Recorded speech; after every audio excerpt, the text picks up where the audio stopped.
Ladies and gentlemen, welcome back to Mind Your Biz. My name is Seth, and in today's privacy chat, I have, for the first time ever, I've meant to do this since they launched sometime in 2019, and somehow we have not gotten the interview on the books, but I finally have with me the leadership team from the Veil project. James, Sean, welcome to Mind Your Biz. How you doing? How you doing? Doing great. Any day that I get to talk about cryptocurrency is a good day. Any day I get to talk about privacy-oriented cryptocurrencies is chef's kiss. Just amazing. So appreciate you both making time for coming to come on. But for the audience that doesn't know much about, well, not just the Veil project, but about you, James, can you give me sort of a summary statement of who is James in maybe 30 seconds or so? Sure. I entered crypto in about 2012, when Bitcoin was really low and it was a good time to invest. And I took all that and everything I could get a hold of. And then we started Pivx, which is another crypto. And we rolled through that for a few years and then saw some improvements we could make. So we started Veil. Now, Veil, love that name, right? We had huge ambitions and we're going to get into that. That's awesome. So yeah, appreciate that. And members of the Mind Your Biz community will be familiar with Pivx. I think back in 2018, I did an interview with one of your community moderators at the time. I think you were attached to the program or to the project. We mentioned that we met briefly face to face at the Aria Hotel in Las Vegas back in 2018. Weird event, right? Because we were all there partying. I forget who was doing the party that night, but then the following day, Bitcoin just like fell off a cliff and it all seems very foolish in retrospect, but fun time. Someone blew a bunch. Yeah, right. But we were blissfully unaware at that trade show. Absolutely. And, living our best lives and, talking crypto, but man, it seems like forever ago now. And in blockchain terms, it practically is, right? Yeah. But yeah, appreciate that. Sean, for the benefit of the Mind Your Biz community, tell us a little bit about your background and your experience and who is Sean in about 30 seconds or so. Right. Well, I've been with Veil since just before the launch, December 2018. I come from a tech support background. I did hear about Bitcoin back in 2018 when this guy, Nakamoto, sent an email. But I didn't mine any. I gave up. I was in dependency hell. They'd offered a free Bitcoin and everything just to get your node running. But then I followed it for a while and then almost forgot about it. And then 2017 came around. I was in the jungles of Colombia at the time. So I still didn't really notice anything until I got back to Australia. And then I thought, well, the singularity has happened and, it's going to take over the world. So I sold everything and bought as much as I could. And then, of course, lost a lot. But then another year later, then came the Veil project.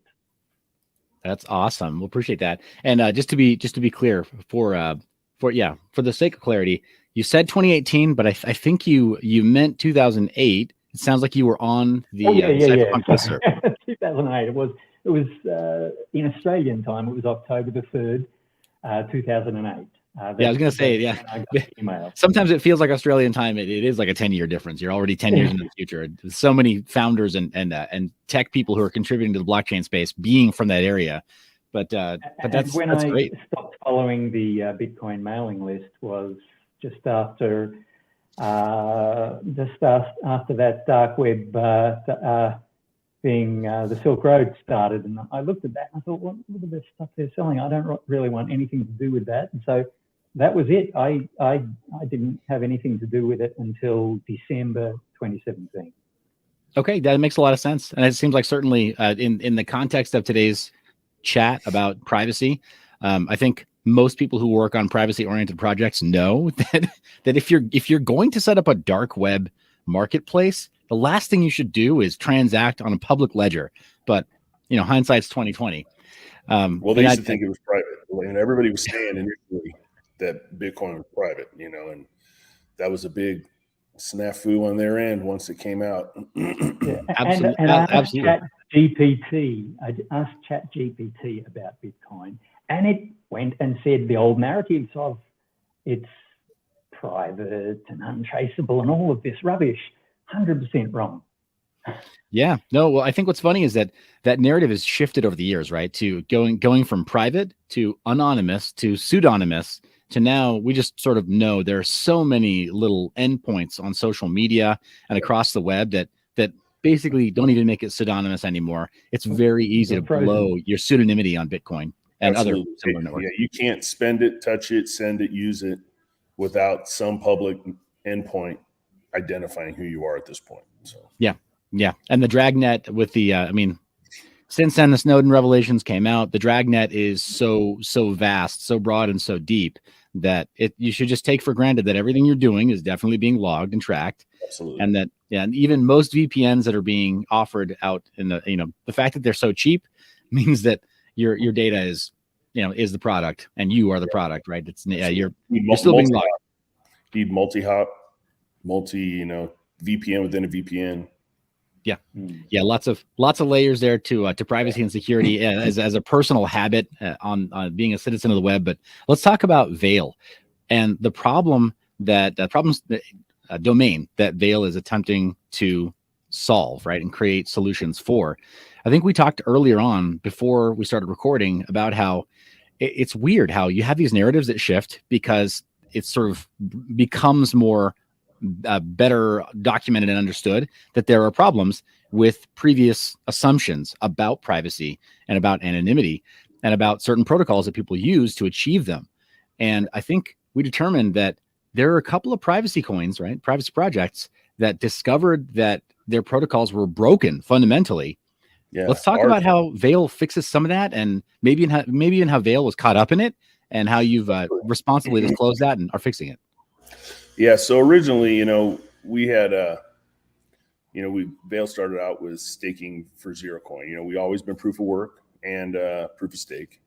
And we started off using zero coin, which, initially under the assumptions, aside from the cryptography issues that it had, it was pretty close to the perfect overall privacy.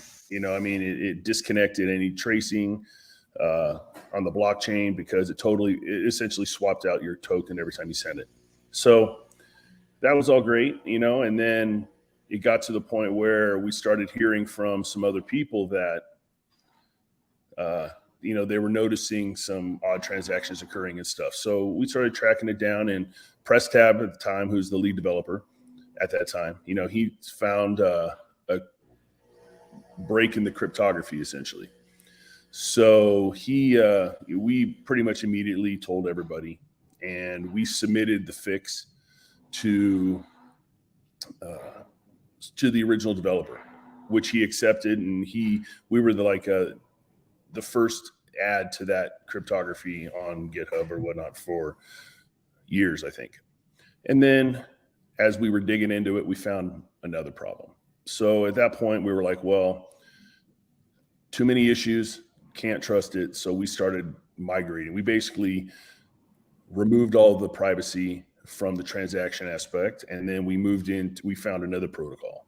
And we have a bunch of different protocols that we're looking to get to eventually because they're coming a long way. But for the stepping stone, we stopped at RingCT, basically what Monero has. So we looked at what they had and we figured, okay, so we're going to do that, and we're going to make RingCT stake, which no one else has done it, considered it, or anything else, because a lot of those privacy protocols are proof of work only. They don't really care too much about proof of stake. But, that's kind of how we started, and we wanted to continue down that road. So then we set our eyes on that, and even presently, you could technically stake zero coin. It says zero coin staking, even though it's not. But if you were to start staking from a coin you sent there from RingCT, it's still private, still safe, can't trace it, can't track it anywhere. So we still have that level of privacy in our blockchain as it is. but we're transitioning to ring CT staking, which we already have on DevNet, and it's working really well, actually. We've still got some hiccups here and there we're still working out, but hopefully it won't be too long before we get that out on mainnet, or testnet, obviously the mainnet. And at the same time that we decided to change that, we started going to a 3-tier proof of work setup, because why not? You know, we're at the change, and we decided we wanted everybody to be able to mine Veil. So everything from your PC to your, you know, RandomX to, you know, ProgPower, or however you want to pronounce that. But essentially, the programmatic proof of work. So we wanted everybody to have an opportunity, and we didn't want anybody to be able to kick off the other protocols while they're mining. So we actually hard coded in each protocol is allowed a certain amount of blocks if that algorithm is being mined at that time. So say it's not being mined, well, then the other protocols and algorithms share those blocks. But we try to make it as fair as it possibly can be with today's technology. Got it. That's awesome. Yeah. So I've got a lot of this up on screen for the benefit of the audience, so you can take a look at that. And of course, the address as well is just veil-project.com. Wanted the Mind Your Biz community to take a closer look if they're not already involved in it. I remember when it launched, definitely our community was looking at every privacy option and looking at any kind of fair launch project that could be mined with a GPU, or proof of work mined at all. So it's on the radar, but the fundamentals, as far as the base technology, I haven't looked as closely at. For whatever reason, I mistakenly believed that it was because it launched so close to Mimblewimble oriented projects. Right. I thought erroneously that it leveraged Mimblewimble.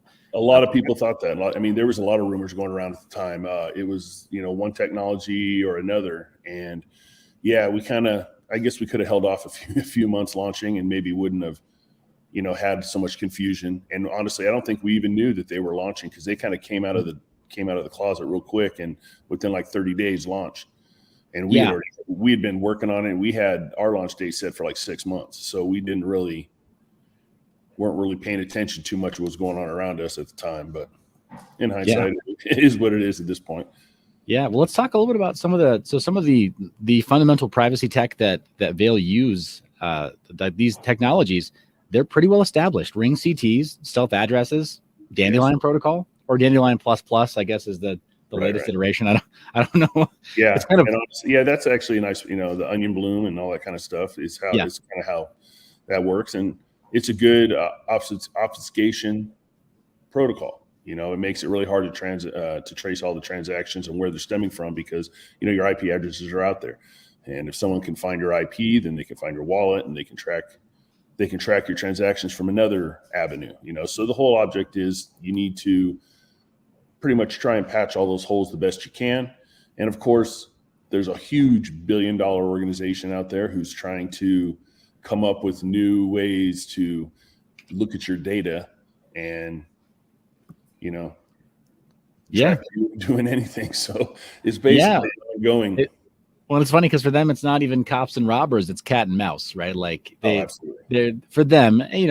I'm with you. I don't dislike people who work at Blockchain Intelligence Group or Chainalysis or any of their competitors. It's just sort of a friendly handshake and game on, right? Like good luck, right? At this point, we're gonna stay ahead of you. A lot of the people started out on this side of the coin, and you throw out salaries, nice salaries out there, and people are going to migrate. That's kind of how it works.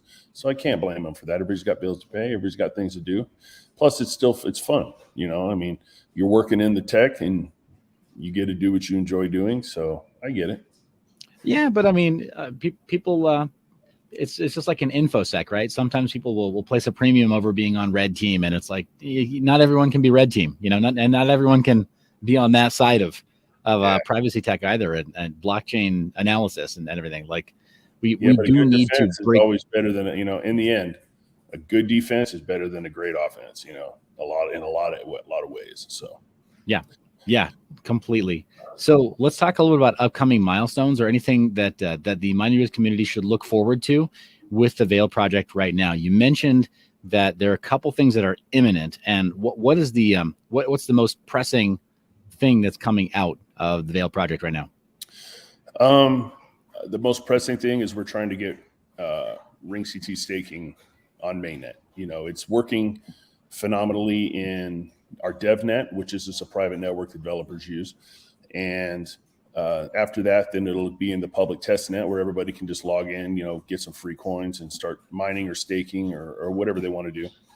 And then as soon as that hits mainnet, that's going to be a big one for us, because we've been working this way for over a year to get there. And there's reasons why people haven't done it yet, is because cryptographically it's really difficult. And honestly, it's way above the math involved is way above my head, but that's why we got nice developers that can crank all that out. Awesome. Okay. And then after that, our next transition is we're getting added to the Zelcore wallet. I don't know if any of you guys are Flux fans, but they have an awesome wallet. And the goal down the road is we're going to have kind of like private, like a way to, I can't think of the term off the top of my head, but cold staking essentially built into their wallet. It's where you can run your node on their network, and it's basically an empty node that you cryptographically generate hashes through that node, but it's safe, so you can keep your money in your cold wallet or keep it in a private secured wallet somewhere else. And that's kind of where we're moving with that. That's super cool. Yeah, there's a lot of goodwill coming out of the Flux or the Zelcore community. It's a beautiful community. Yeah, no, absolutely. Had to shout out Dan Keller, and of course, the Wunderkind Miles. We miss you, man. I know you're living your best still life. Pops up on my chats every now and then. Doesn't talk to anybody, yeah. But I still get, Miles came online. It's like, okay, great. Talk to me. Hey, he's living his best life. Young guy who got involved at the right time and the right phase of life, and living his best life. Last I checked, still in Tokyo, I think. So, why not? Get to answer me, so I don't know where he's at anymore.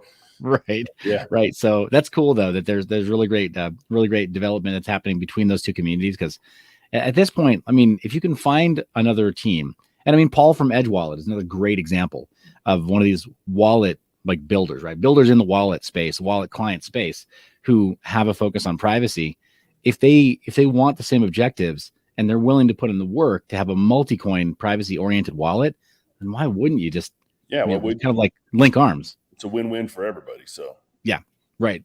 So great to hear that. Great to hear about the Ring CTs coming to like with staking. So sounds like this is going to be a phenomenal innovation that surely will result in invitation. You're going to have that fork merged by somebody sooner or later. That's good. I mean, it's kind of a flattery thing, but it's good. Maybe more eyes can improve it. I don't have a problem with that.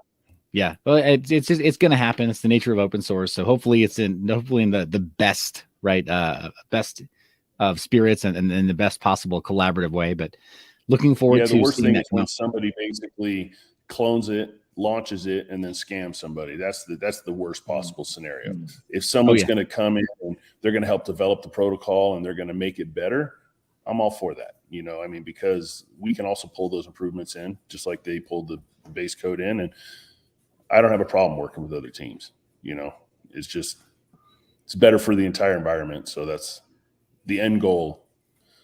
No traceability. So yeah, well, definitely appreciate you spending the time on the show today, Sean. I apologize, I did not direct as many questions to you, but that tells me that pending the Mind Your Biz community asking for it, we should probably have you back on and talk a little bit more about Veil, and maybe we do that after this the Ring CT staking has gone on mainnet. Is there a give or take kind of an approximate time range that you're hoping to see this go live?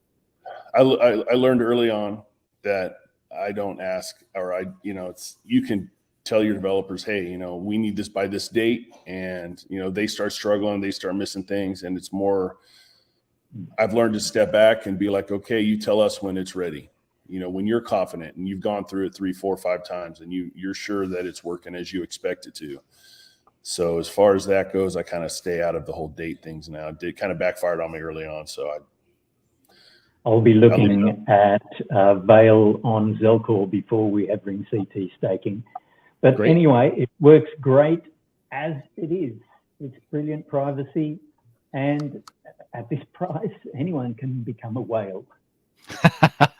Yeah, it's one of those things where the price is at a point where, you know, you could invest a couple $1,000s now, and then next year you could definitely have a significant upside. So it is what it is, you know. It's right. like we don't try to promote the monetary aspect. We're trying to stay out of the CEC and all their whatever you call it. No, absolutely. I think it bears repeating. Mind Your Biz audience, I don't think that James or Sean were trying to induce a purchase. they're just telling. Let's just statement of fact. The entire market is down at the moment.